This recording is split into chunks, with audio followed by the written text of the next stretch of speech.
The morning sun cast long shadows across the grand courtyard of Buckingham Palace, as tourists gathered behind the red ropes, cameras ready for the traditional changing of the guard ceremony. Among the crowd stood Staff Sergeant Michael Rodriguez, a decorated United States Marine on his first visit to London.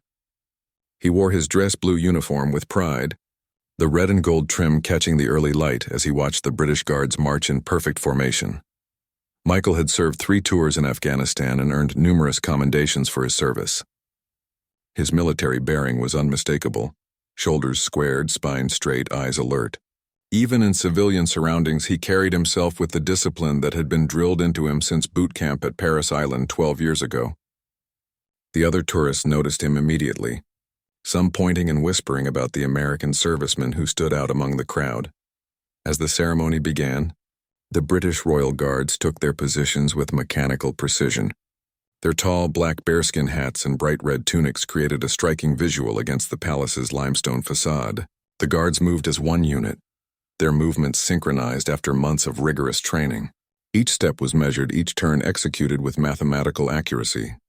The crowd watched in respectful silence, understanding they were witnessing a tradition that had remained unchanged for centuries.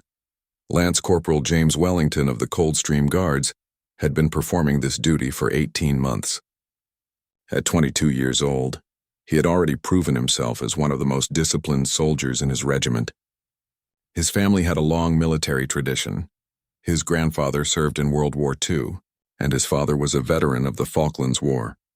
James took his role as a Queen's Guard seriously, knowing that millions of people around the world would see images and videos of this ceremony. The tourists began taking photos as the guards marched past, but something unusual was about to happen. Michael Rodriguez stepped forward slightly, and for a moment his eyes met those of James Wellington.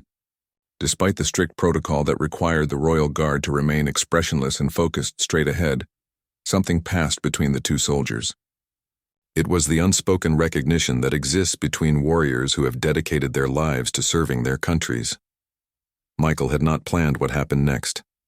Acting on pure instinct and military courtesy, he brought his heels together sharply and rendered a perfect salute to the British Guard.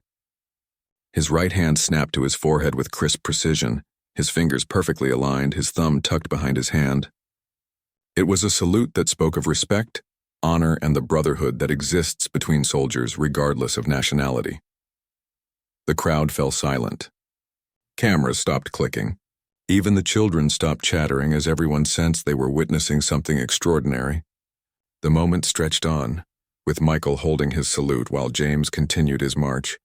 According to protocol, the Royal Guard should have maintained his forward gaze and continued without acknowledgement. Breaking formation during a ceremony was strictly forbidden and could result in serious disciplinary action. But James Wellington was also a soldier who understood the language of military respect. He had seen the ribbons on Michael's uniform, the Afghanistan Campaign Medal, the Combat Action Ribbon, the Purple Heart. This was not just any tourist offering a casual salute. This was a fellow warrior, a brother in arms from across the Atlantic, showing the ultimate sign of military courtesy and respect. The tension in the courtyard was palpable as James approached the point where he would either acknowledge the American Marines' salute or continue past according to regulations. His commanding officer was watching from the side, along with hundreds of tourists who sensed they were about to witness something unprecedented. The weight of tradition, protocol, and military discipline pressed down on both men as they faced this unexpected moment of connection. Other guards in the formation continued their march, maintaining perfect synchronization, but all eyes were now focused on James and Michael.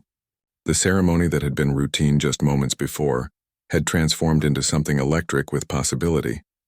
Neither man had spoken a word, yet their silent communication spoke volumes about the bonds that unite soldiers across all boundaries of nationality, rank, and service branch. The crowd held its breath, phones and cameras capturing every second of this unscripted moment. Parents lifted children onto their shoulders for a better view. Even the usually chattering tour guides had fallen silent, recognizing they were witnessing something that would likely never happen again. The very air seemed charged with anticipation, as 2 soldiers from different nations faced each other in a moment that would define military courtesy and brotherhood. Time seemed to slow as James Wellington approached the exact spot where protocol demanded he make a decision. His black boots struck the cobblestones with measured precision, each step bringing him closer to the American Marine who stood at perfect attention, salute unwavering. The crowd's collective breath seemed caught in their throats as they witnessed this unprecedented moment unfolding before the most traditional military ceremony in Britain. James could feel the weight of centuries of tradition pressing upon his shoulders. The Queen's Guard had maintained their stoic demeanor through world wars, terrorist attacks, and countless disruptions over the decades. Breaking protocol was not just a breach of duty. It was a violation of everything the regiment stood for. His drill sergeants had hammered into him that nothing, absolutely nothing, should cause a guard to break character during the ceremony. Yet as he drew nearer to Michael Rodriguez, James could see the genuine respect in the American's eyes. This was not a tourist seeking attention or trying to get a reaction for social media. This was a soldier honoring another soldier in the most traditional way possible. The ribbons on Michael's chest told a story of sacrifice and service that James instinctively understood. The Purple Heart meant this man had bled for his country. The combat action ribbon showed he had faced enemy fire and returned it. The crowd began to murmur as they realized something extraordinary was happening. Tourists who had come expecting a routine ceremony found themselves witnessing a moment of pure military theater. Cell phones appeared throughout the crowd, though many people seemed too captivated to remember to record. A group of schoolchildren on a field trip pressed against the barriers, their teacher explaining in hushed tones about the significance of what they were seeing. Michael's arm began to ache from holding the salute, but his resolve never wavered. He had faced enemy fire in the mountains of Afghanistan without flinching, and he would not lower his hand until the British soldier had passed. This was about more than military courtesy. It was about honoring the sacrifice of all soldiers who had worn the uniform with pride. His grandfather had fought alongside British forces in World War II, and Michael felt that history flowing through this moment. James could hear his own heartbeat as he approached the critical moment. His commanding officer, Major Harrison, stood 30 yards away, watching with an expression that revealed nothing. The major was a career soldier who had served in Iraq and understood both the importance of protocol and the bonds between warriors. Whatever happened next, James knew his career could be affected by his decision. The other guards in the formation continued their march with mechanical precision, but James could sense their awareness of the drama unfolding beside them. These were his brothers, men he had trained with, shared barracks with, and trusted with his life during exercises. They would support whatever decision he made, but they could not make it for him. This moment belonged to James Wellington alone. As he reached the point of decision, James felt something deeper than protocol or training take hold. It was the recognition that some moments transcend rules and regulations. Some moments speak to the very essence of what it means to serve. His grandfather had told him stories of American GIs sharing cigarettes and coffee with British soldiers during the war. How they had fought and died together for freedom. The crowd gasped as James began to slow his pace imperceptibly. It was so subtle that only trained eyes would notice. But those few precious seconds stretched the moment and heightened the tension. Tourists pressed forward against the barriers, straining to see every detail. A news photographer who had come to take routine ceremony shots suddenly realized he might be capturing something historic. Michael's eyes never left James as the British soldier approached. He could see the internal struggle playing out on the young man's face, the weight of decision pressing down on him. Michael had faced similar moments in combat when split-second decisions meant life or death. He recognized the look of a soldier weighing duty against conscience, protocol against honor. The morning sun climbed higher, casting shifting shadows across the courtyard as this silent drama played out. Birds continued to chirp in the palace trees, oblivious to the human tension below. Tour buses rumbled past on the street beyond, but inside the palace gates, time seemed suspended in this moment of connection between two warriors from different worlds. James could feel hundreds of eyes upon him as he took his final steps toward the American Marine.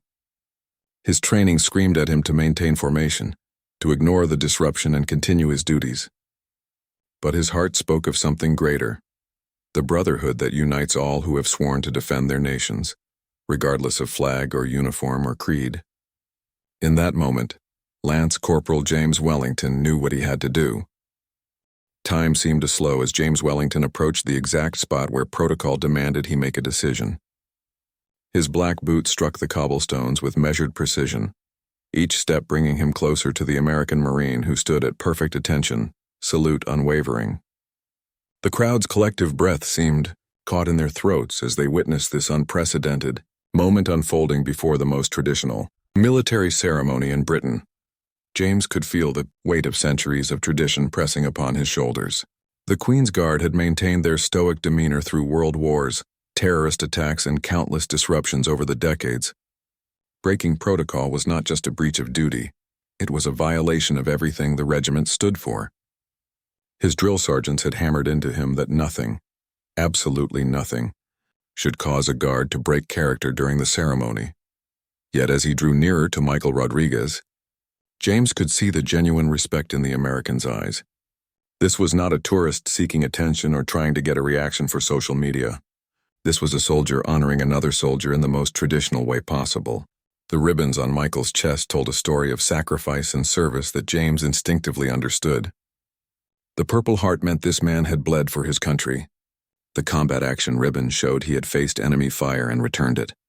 The crowd began to murmur as they realized something extraordinary was happening. Tourists who had come expecting a routine ceremony found themselves witnessing a moment of pure military theater. Cell phones appeared throughout the crowd, though many people seemed too captivated to remember to record. A group of school children on a field trip pressed against the barriers, their teacher explaining in hushed tones about the significance of what they were seeing.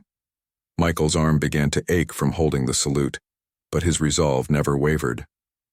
He had faced enemy fire in the mountains of Afghanistan without flinching, and he would not lower his hand until the British soldier had passed. This was about more than military courtesy.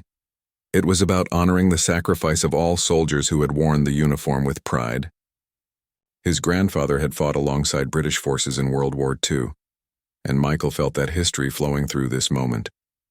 James could hear his own heartbeat as he approached the critical moment. His commanding officer, Major Harrison, stood 30 yards away, watching with an expression that revealed nothing. The major was a career soldier who had served in Iraq and understood both the importance of protocol and the bonds between warriors. Whatever happened next, James knew his career could be affected by his decision. The other guards in the formation continued their march with mechanical precision, but James could sense their awareness of the drama unfolding beside them. These were his brothers, men he had trained with, shared barracks with, and trusted with his life during exercises. They would support whatever decision he made, but they could not make it for him. This moment belonged to James Wellington alone. As he reached the point of decision, James felt something deeper than protocol or training take hold. It was the recognition that some moments transcend rules and regulations. Some moments speak to the very essence of what it means to serve. His grandfather had told him stories of American GIs sharing cigarettes and coffee with British soldiers during the war, how they had fought and died together for freedom. The crowd gasped as James began to slow his pace imperceptibly. It was so subtle that only trained eyes would notice, but those few precious seconds stretched the moment and heightened the tension. Tourists pressed forward against the barriers, straining to see every detail. A news photographer who had come to take routine ceremony shots suddenly realized he might be capturing something historic. Michael's eyes never left James as the British soldier approached. He could see the internal struggle playing out on the young man's face, the weight of decision pressing down on him. Michael had faced similar moments in combat when split-second decisions meant life or death. He recognized the look of a soldier weighing duty against conscience, protocol against honor. The morning sun climbed higher, casting shifting shadows across the courtyard as this silent drama played out.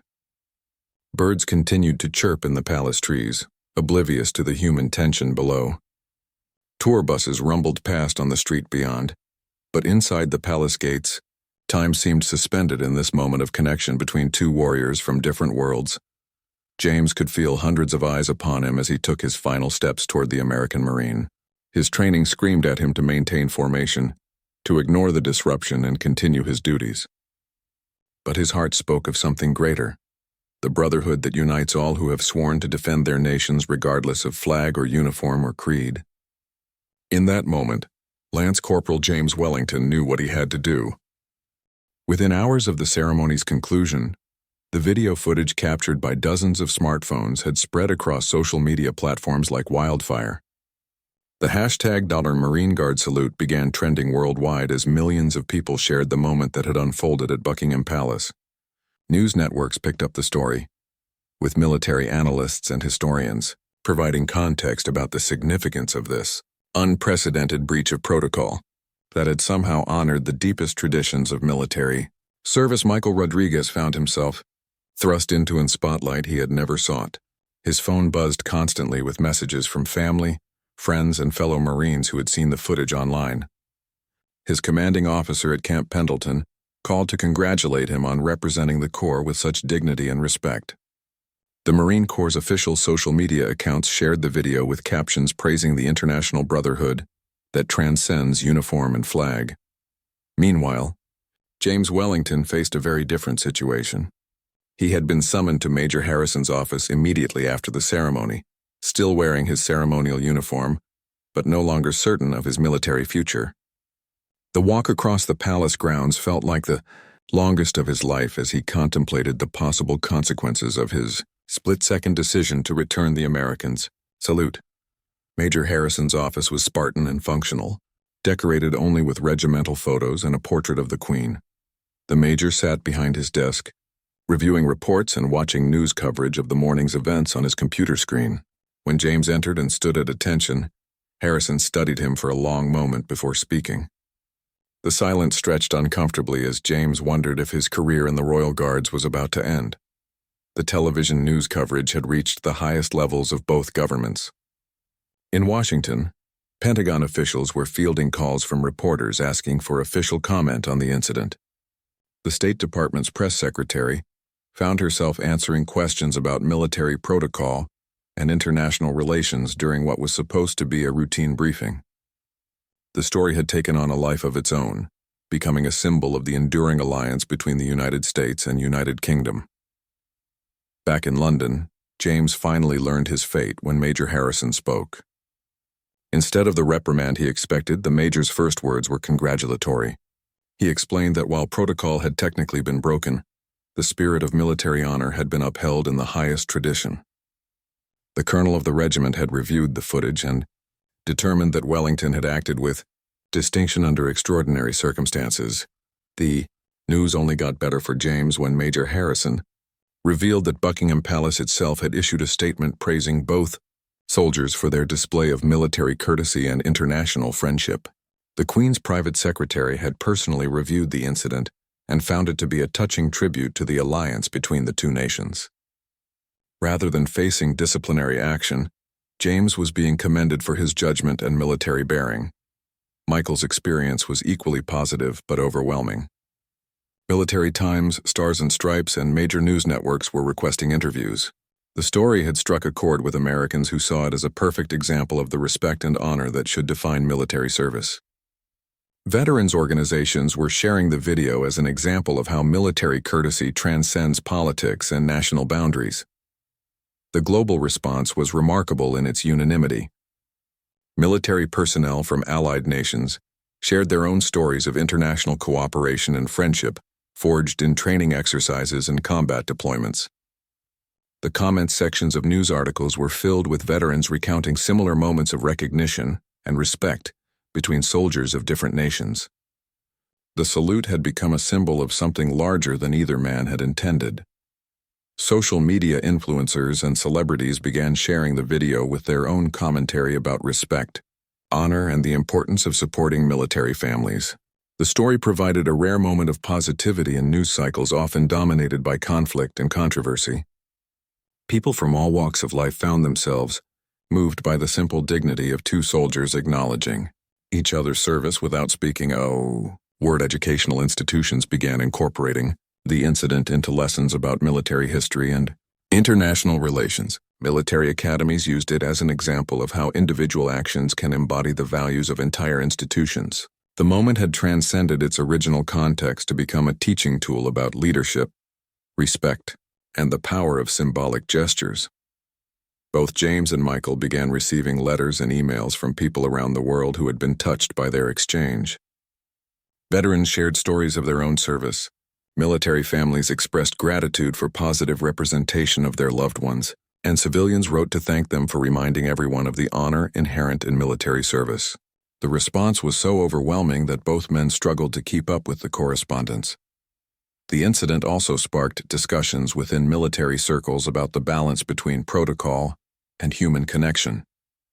Senior officers debated whether the rules needed to be reconsidered in light of changing times and the global nature of modern military cooperation.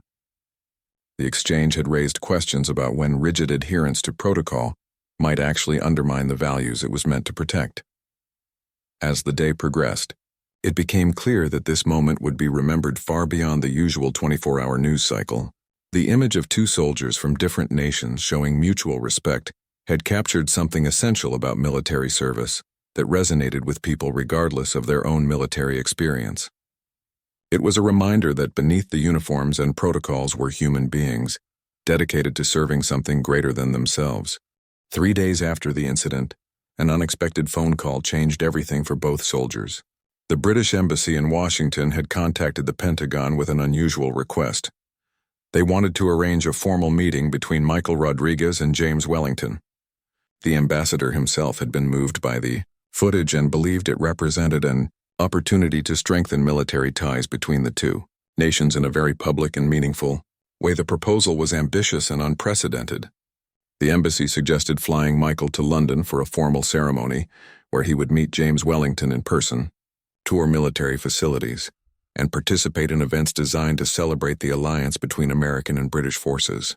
The story had gained such positive international attention that both governments saw an opportunity to showcase their partnership at a time when global cooperation was increasingly important. Michael received the invitation through his chain of command at Camp Pendleton. His colonel called him into the office personally to discuss the opportunity, explaining that the commandant of the Marine Corps had personally approved his participation. The trip would be considered official duty, and Michael would be representing not just himself, but the entire Marine Corps and United States military in what was being called a diplomatic mission of military courtesy. The media coverage had only intensified in the days following the incident. Military historians appeared on television programs to explain the significance of the exchange, placing it in the context of centuries of military alliance between the two nations. The story had been picked up by international news outlets with versions appearing in dozens of languages. The simple salute had become a global symbol of military brotherhood and international cooperation. James Wellington was equally surprised when he received word of the planned visit. His commanding officer explained that he had been selected to serve as Michael's escort during the Americans' time in London. The itinerary included visits to military museums, meetings with senior officers, and a formal dinner at the officers' mess. James would have the opportunity to show his American counterpart the traditions and history of the British military. The planning for Michael's visit involved multiple agencies and departments. Security protocols had to be established, media access had to be managed, and diplomatic protocols had to be observed. What had started as a spontaneous moment of military courtesy was being transformed into a carefully orchestrated celebration of international friendship. The pressure on both men was immense, but so was the opportunity to represent their respective services with honor. Social media continued to amplify the story as the visit was announced. Military families shared their excitement about seeing positive coverage of their loved ones' service. Veterans groups organized viewing parties for the upcoming events. The hashtag #BrothersInArms began trending alongside the original, a Marine Guard salute, as people expressed their support for the planned meeting between the two soldiers. Michael spent his remaining time at Camp Pendleton preparing for what would be the most high-profile assignment of his career. He reviewed British military history, studied diplomatic protocol, and underwent media training to prepare for the interviews that would inevitably be part of his visit. The Marine Corps' Public Affairs Office worked with him to ensure he would represent the service with the same dignity he had shown in that moment at Buckingham Palace. The announcement of the visit also prompted discussions within military circles about the broader implications of the incident. Military educators began developing case studies around the event, examining how individual actions can embody institutional values. The exchange was being cited in leadership courses as an example of how personal integrity and military bearing can transcend cultural and national boundaries. James Wellington underwent similar preparation in London, working with protocol officers to plan the itinerary for Michael's visit. He studied American military traditions and history, wanting to reciprocate the respect that Michael had shown him. The young soldier was acutely aware that he would be representing not just the Royal Guards, but the entire British military establishment. The international response continued to grow as news of the planned meeting spread. Military attachés from allied nations expressed interest in attending events during Michael's visit. The moment had resonated so strongly with military personnel worldwide that it was becoming a catalyst for broader discussions about international military cooperation and the values that unite soldiers regardless of nationality. Behind the scenes, both soldiers were dealing with the personal impact of their sudden fame. Michael received hundreds of letters from fellow Marines, military families, and civilians who had been moved by the footage. Many shared their own military experiences and thanked him for representing the Corps with such honor. The response was overwhelmingly positive, but also overwhelming for a soldier who had simply acted according to his training and values. James faced similar challenges as he tried to balance his regular duties with the attention the incident had brought. His fellow guards were supportive but also amazed by how a single moment had transformed their colleague into an international symbol of military courtesy. The young soldier remained humble about his role, insisting that he had simply done what any soldier would do when shown proper respect. The preparations for Michael's visit became a collaboration between multiple agencies and departments in both countries. Cultural attachés worked to ensure that every aspect of the visit would honor both American and British military traditions. The goal was to create events that would strengthen the alliance while celebrating the individual actions that had started this remarkable chain of events. As the date for Michael's departure approached, the excitement was palpable on both sides of the Atlantic. Military personnel in both countries were following the story with intense interest, seeing it as validation of the values and traditions they held dear.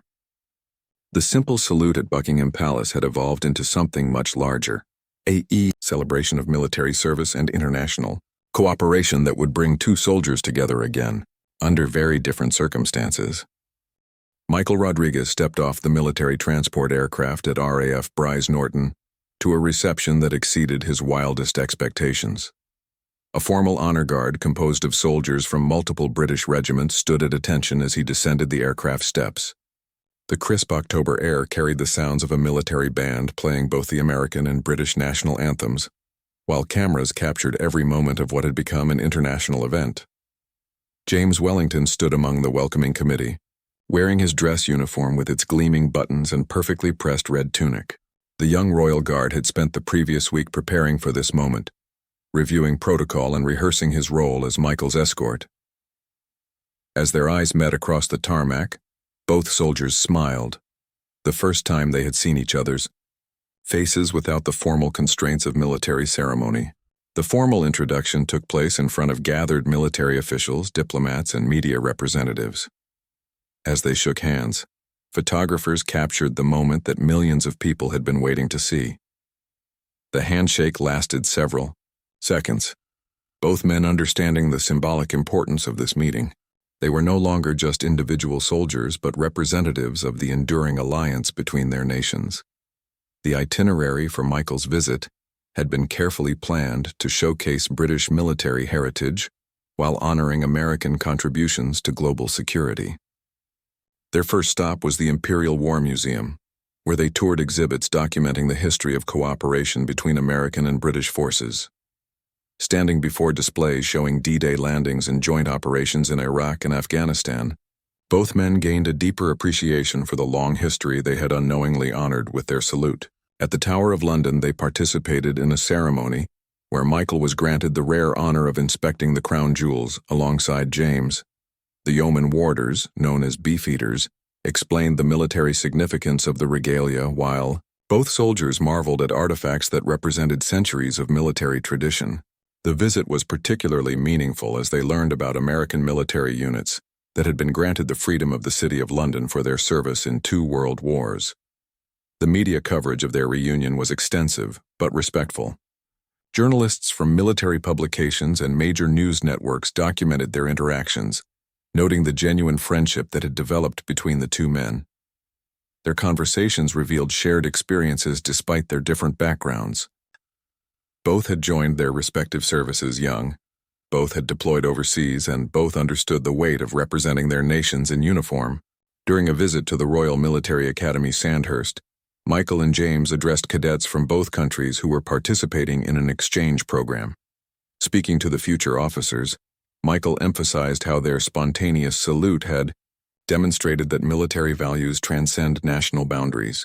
James spoke about the importance of recognizing excellence in service regardless of uniform, inspiring the young cadets with his example of thoughtful leadership under pressure. The highlight of the visit was a formal dinner at the officers' mess of the Coldstream Guards, where James served. The evening brought together senior military leaders from both nations, creating an atmosphere of celebration and reflection. Toasts were offered to the alliance between the two countries, but also to the individual courage shown by both soldiers in that moment at Buckingham Palace. During his speech at the dinner, Michael spoke emotionally about what the British response had meant to him personally and to military families worldwide. He explained that James's return salute had validated every sacrifice made by military personnel and their families. The gesture had shown that service is recognized and respected by fellow warriors regardless of nationality, rank, or background. James's response was equally moving as he described the split-second decision to return the salute. He explained that seeing Michael's military bearing and the ribbons representing combat service had made the choice automatic. Military courtesy demanded nothing less than recognition of a fellow soldier's sacrifice. His words brought several senior officers to tears as they recognized the profound understanding of military values demonstrated by such a young soldier. The visit also included practical exchanges that would have lasting impact beyond the symbolic value. Military educators from both countries met to discuss expanding exchange programs and joint training opportunities. The incident had highlighted the benefits of international military cooperation and created momentum for deeper partnerships between the two forces. Throughout the week, both soldiers participated in smaller, more personal events that strengthened their friendship. They visited wounded veterans at military hospitals, sharing their story with service members who had sacrificed for their countries. These interactions were particularly meaningful, as they met soldiers who had served alongside troops from both nations in joint operations around the world. The response from military families on both sides of the Atlantic was overwhelming. Spouses and children of deployed service members wrote letters thanking both soldiers for showing the honor and respect that their loved ones deserved. The positive portrayal of military service had provided a counterpoint to often negative coverage of military affairs, giving families something to point to with pride. As the week progressed, both Michael and James realized that their relationship had evolved beyond the circumstances that brought them together. They discovered shared interests beyond military service, similar values about family and service, and a mutual respect that transcended their different backgrounds. The friendship that had begun with a silent salute was becoming a lasting bond between two soldiers who understood each other in ways that few others could. The British military leadership used the visit to announce new initiatives promoting international cooperation and cultural exchange. Michael's presence had created opportunities for discussions about joint training programs, officer exchanges, and collaborative research projects that would strengthen both forces while honoring the spirit of cooperation that had brought them together. The week culminated in a return visit to Buckingham Palace, where both soldiers participated in another changing of the guard ceremony. This time, the interaction was planned and approved, but no less meaningful for its official sanction. As Michael again offered his salute and James returned it, the crowd that had gathered specifically to witness this moment erupted in spontaneous applause, breaking the usual reverent silence of the ceremony. 6 months after Michael Rodriguez returned to California, the impact of that spontaneous moment at Buckingham Palace continued to ripple through military communities worldwide. The friendship between the American Marine and British Royal Guard had evolved into something neither man could have imagined when they first locked eyes across the palace courtyard. Their story had become more than just a viral moment.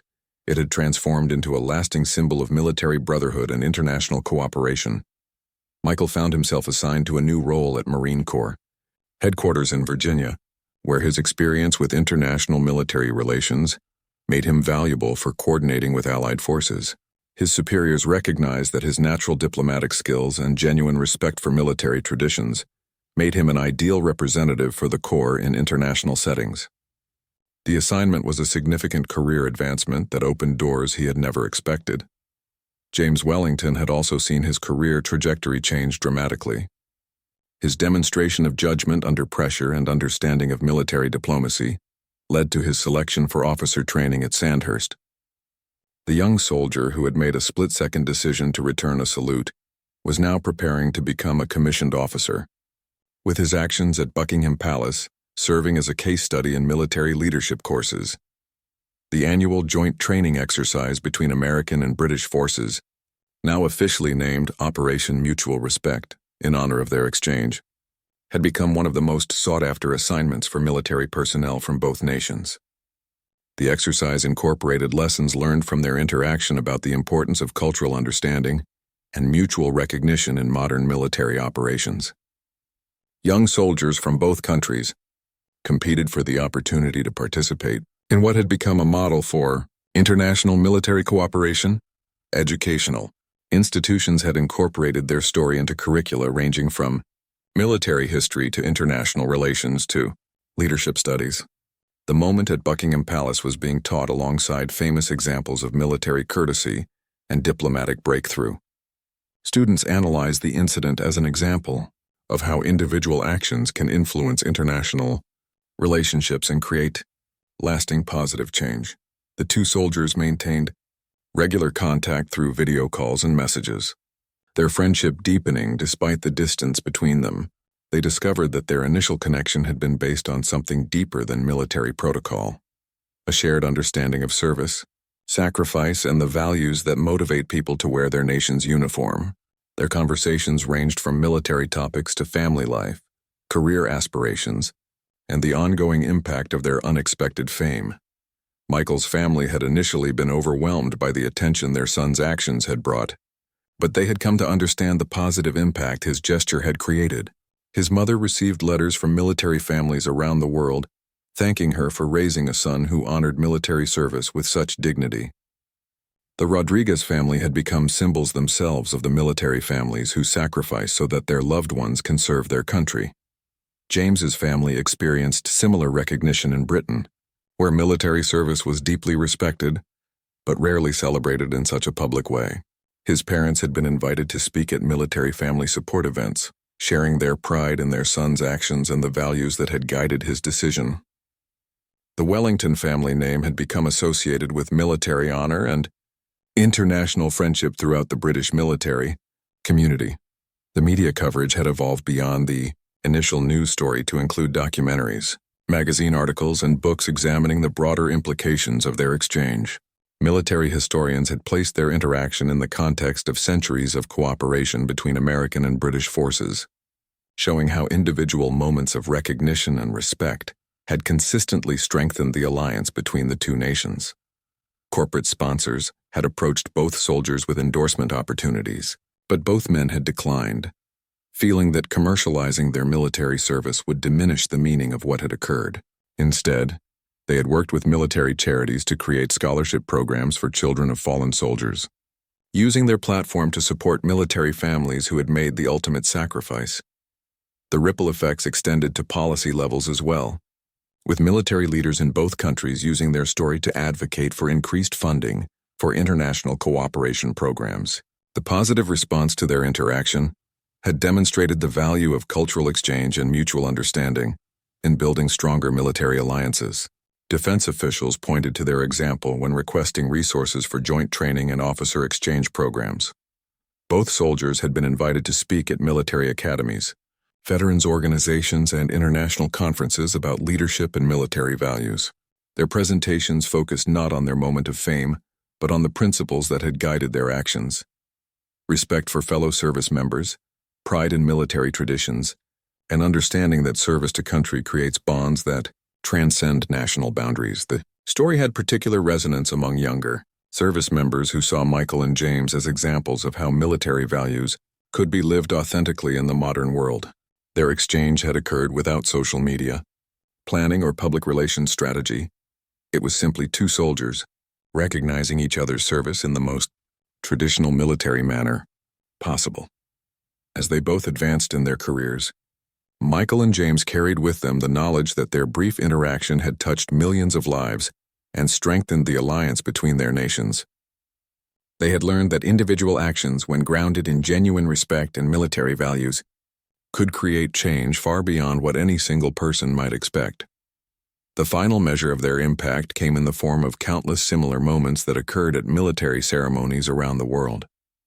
Soldiers began looking for opportunities to show respect for service members from allied nations, creating a culture of recognition that honored the spirit of what had happened at Buckingham Palace. Their salute had become more than a moment. It had become a movement that continued to strengthen bonds between military personnel across all national boundaries. Years later, when military historians looked back at the early decades of the 21st century, they would note how two soldiers, one American Marine and one British Royal Guard, had demonstrated that the strongest alliances are built not through treaties or agreements, but through individual acts of recognition, respect, and honor that speak to the highest values of military service.